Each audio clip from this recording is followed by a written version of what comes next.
Hi everyone, this is Ripper of Ripper Gaming, and today I wanted to take some time to go through the settings on the Asus ROG Ally Armoury Crate software. So this is a new device for all of us, but some people are new to PC gaming as well. So I thought it would be helpful to try and go through some of this and just help people get a better understanding of some of the options in here. So we're going to be focused on the settings tab in the ROG Crate Armoury Crate software. So first thing I'm going to show you is this ROG Crate button. I covered this in another video as well, but if you haven't seen that, then this is just the icon for Armoury Crate for Asus ROG. ROG is just Republic of Gamers. It's just, you know, their acronym for their gaming side of things. So the settings have a lot of cool info in here that I figure we'll go through. So we'll come back to control mode at the end here because that one's got a little bit more detail. But I'm going to run through each of these and just make sure you have a good understanding. So the first thing I'm going to cover is operating mode. And so when you go into here, you're going to see there's options for Windows, Silent, Performance, Turbo, Manual. So the big thing you need to pay attention to here is these are just different modes in which it adjusts the amount of power that is going to be consumed by the device. This will have an overall effect on how long you can game on the device, and something to consider when you're playing your games, especially depending upon the type of demanding game. So if you look at this, if we click on silent here, it's going to slow things down. I'm going to actually bring up the real-time monitor, which is something I'll cover here in a minute. But if you look on the right side there, then you'll see the APU wattage, you'll see all of our different stats for the device. So it's going to slow things down considerably in silent mode. So if you just want to do some web browsing, if you want to do something like maybe watch Netflix or something like that on your device, then you're probably fine to do that in the silent mode, and that will give you the best battery life. Now, over here on performance mode is probably where you're going to be able to play most games. And so performance mode is going to be for typical games, even some AAA titles. Like I've got a video on Diablo 4, and it actually works very well in performance mode. Now, obviously in turbo mode, it runs a little bit faster, but it's all about your expectations. If you're fine running AAA titles in the maybe 40 to 80 FPS range, depending on the title, then performance is probably going to be fine, and it's going to give you better battery life. So if you just always want to have the fastest experience, obviously turbo is where you're going to run things. So you can see in performance it's showing us at 10 watts on the APU, and when we switch over to turbo, it bumps up a little bit there, but it's really basically allowing it to use more power as you're pushing the system. So right now we're not playing a game or anything, so you're not going to see a big difference. But when you're playing a game, it's going to give it full power and get up to, I think it's 25 watts. Yeah, so 25 watts is the turbo mode. Now, if you want to tweak things even more, which you may or may not, just depending on the how technical you like to get, there's a manual mode here. And so manual mode gives you a little warning that they only take effect after you apply them, but you can basically come down here and choose all of your settings for each of the different power levels here. So if you want to do this, which is probably more for tech savvy folks, then you can do that. I've seen a video where they tweaked the settings to around 18 watts for the APU in order to play games a little bit more advanced, but not take up too much battery power, because your main options for performance and turbo are 15 watt and 25 watt. So if you want to get into that and play around, you can. It won't hurt anything. If you underpower it, you'll definitely be able to tell. But you can kind of tweak that if you want to. But for the most people, I think you're just going to use silent for day-to-day tasks, especially if you're using this as a desktop replacement, versus performance for most gaming, and turbo for the best quality AAA gaming. But on turbo, you'll probably want to be plugged into a power supply. Otherwise, you're probably going to get somewhere around an hour of gaming on turbo, and probably somewhere around 2 hours on performance. It depends on the game and how hard it's going to push it. So that's going to vary a bit. All right. outside of that, well, I guess we'll go back in there and cover. This is just some nice information, such as how much RAM and storage you have and how much is used. And then this is just a standby assistant, which is part of hibernate mode, which is when you turn the device off. Unless you hold the button down, it up here, then it's going to go into standby when you turn it off and not completely shut down. And then over here you can assign the different memory to the GPU. It comes default as 4 gig. I saw a video where somebody suggested doing 3 gig, which would give more RAM to the system. So that's kind of up to you. If you can switch it to that and your favorite games play just fine, then it's fine to kind of maneuver around here and try different things to see what works for you. So by default, well, I reloaded mine, but by default mine was set to 4 gig. Okay, so in game visual, this is just going to show you the different settings and give you different color schemes. So if you look at default, you can see that it's a little bit darker than racing, and then scenery is a little bit brighter too, and then RTS gets darker again, vivid. These all like eye care, that's going to put you a lot more warm, which is going to help for your eyes. Typically you don't want to have blue light for your eyes, so eye care gets you a much darker look to it, more red yellow screen. Cinema, FPS, you just kind of play around with these and choose the one you like. I've been using default and it looks great. So under lighting, this is just going to control the lights on the screen here. So I've got it set to Aura Sync, and you can really modify that kind of on the fly there. If you click on Aura Sync, then it's really just, this is what you typically see with a motherboard, where you choose which devices are controlled. Now, there's just one device here, so that's all you have to worry about. And it goes back to the effects here. So I do have a shortcut to where I can get to that on here, and you'll see I've got it set to smart. You can just click that, set it to dark where you don't have the RGB on, static if you want to have a specific color, breathing where it kind of goes like that for you, strobing. So color cycle, that's just a nice one if you just like color and it kind of refreshes there, and then rainbow, which is similar to the same thing, it just switches a little bit faster.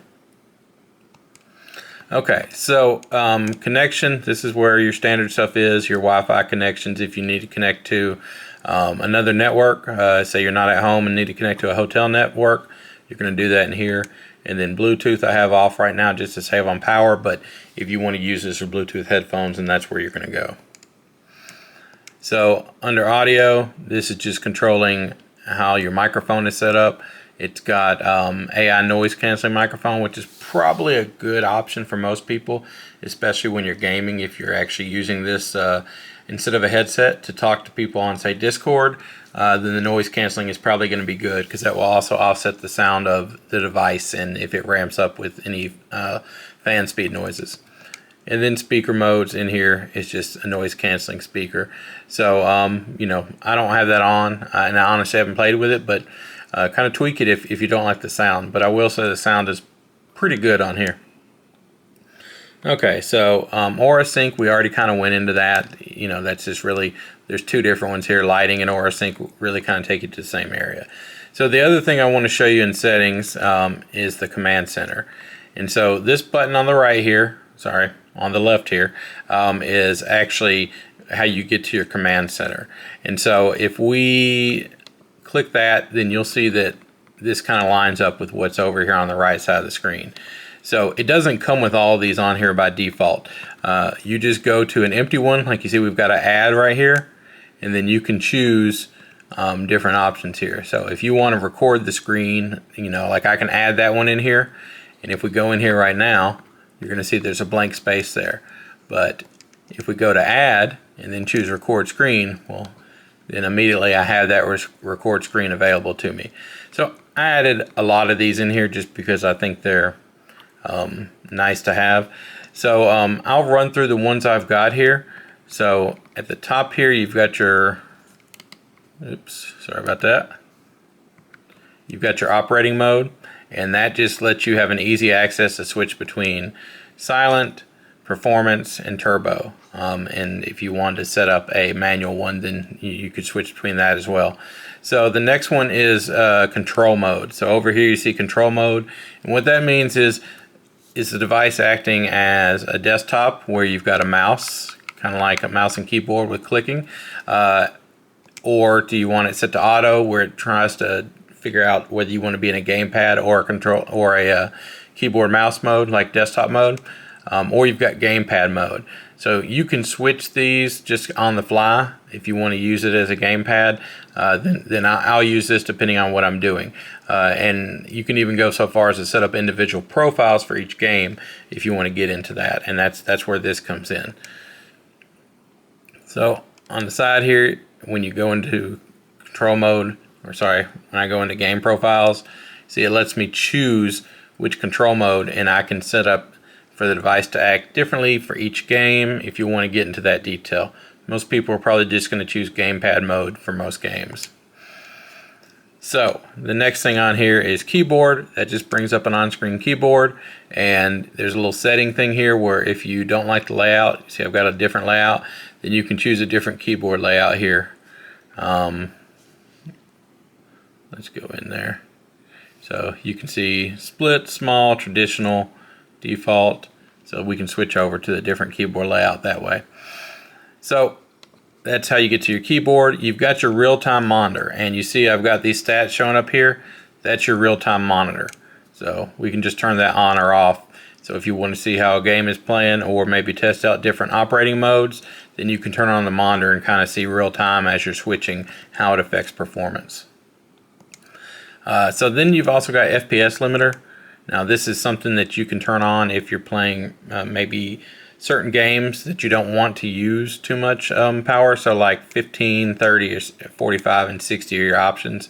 Steam Deck has a similar thing to limit the FPS on there, but if you're playing AAA titles, you're probably not going to limit this unless you just want to bring it down and keep it at 60. Now this screen is a 120 hertz screen, so I just kind of keep this off by default. You're probably not going to use it often unless you're maybe playing like ROMs, indie games, things like that. You might be fine, but I personally like to have higher FPS if possible. I will do most of my limiting through the operating mode up here.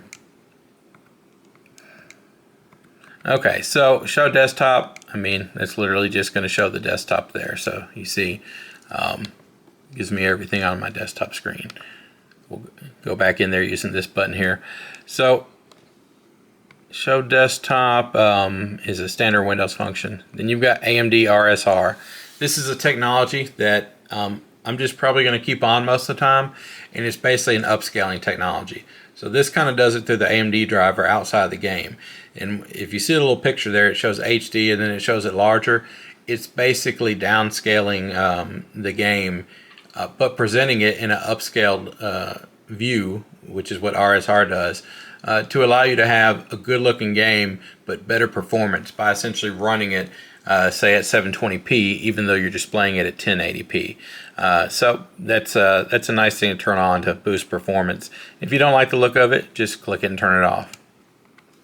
So then we've got the resolution here. This just switches us between 720p, 1080p. Now I prefer the higher resolution. I have a Steam Deck which runs at 800p, and you know, this device I'm pretty much gonna keep in 1080p. We've got your refresh rate here. Refresh rate will eat your battery.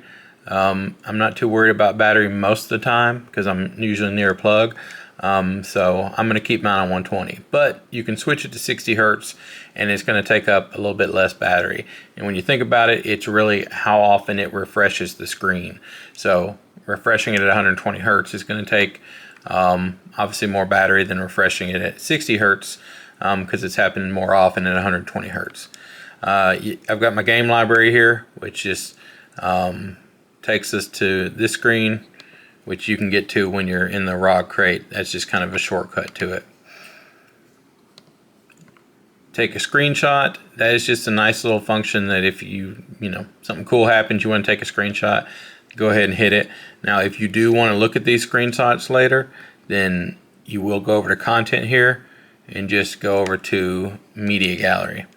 And so I took some screenshots when I was downloading Call of Duty, and it was coming in at a pretty fast rate, so the Wi-Fi on here is pretty nice. But yeah, that's where you're going to access the screenshots. And then we've got the rainbow aura, which I actually covered a little bit a while ago, and this is just switching between the different color modes.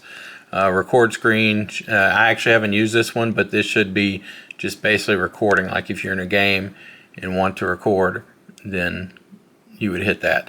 So I haven't used that one much, so I don't have a lot of detail on it. If there's any request, I might take some time to go into it, but you see right now it's kind of recording the screen, which maybe you could use to make videos, and you see that you've got the record up there showing.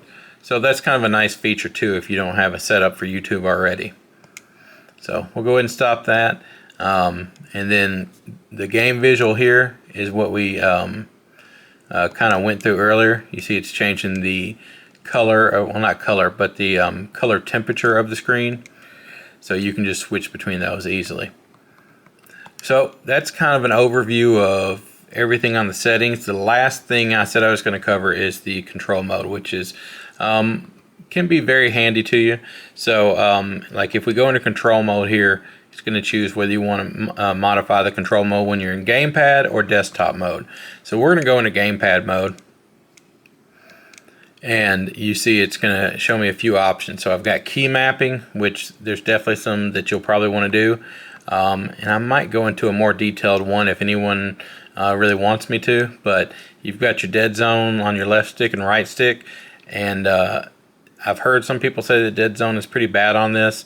The only time I've really noticed it is when you're using the right stick as a mouse, and it's a little bit hard to make it accurate, but you can adjust that here if you want. You've got your triggers for basically how hard do you pull it, and then your vibration intensity, because this basically has a rumble pack in it. So key mapping, I'll just show you that real quick. If you go to, this is view right here. Now what I like to do is do some secondary functions. So if you click on it, you'll see you've got primary button and secondary function.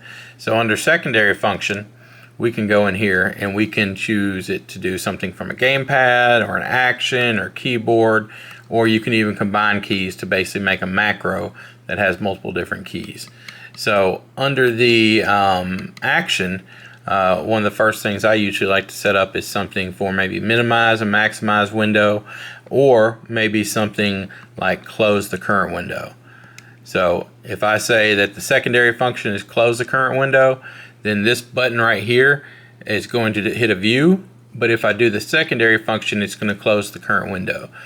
So if you look down here at the bottom, you see M1 and M2, which are these back buttons, then those are your secondary functions. So if you kind of highlight over them, you can see those are secondary.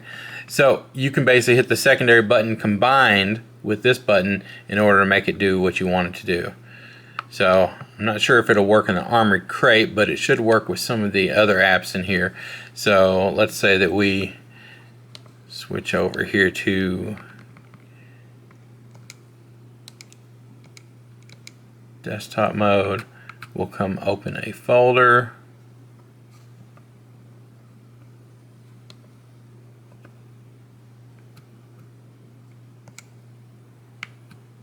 Okay, so we've got this folder open here. So now view doesn't really do anything. But if I hit the button behind it and I hold it and then I hit this button, then it should close that screen.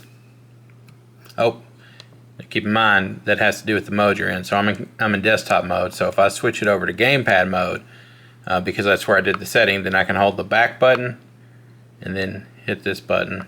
Now, I'm just messing this all up here. This button and this button, and you see it closes that window.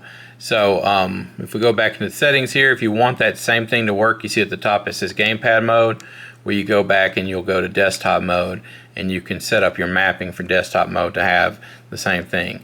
So it might be a little annoying because you have to set it up twice, but it also allows you to make things function differently when you're using it as a gamepad versus a desktop.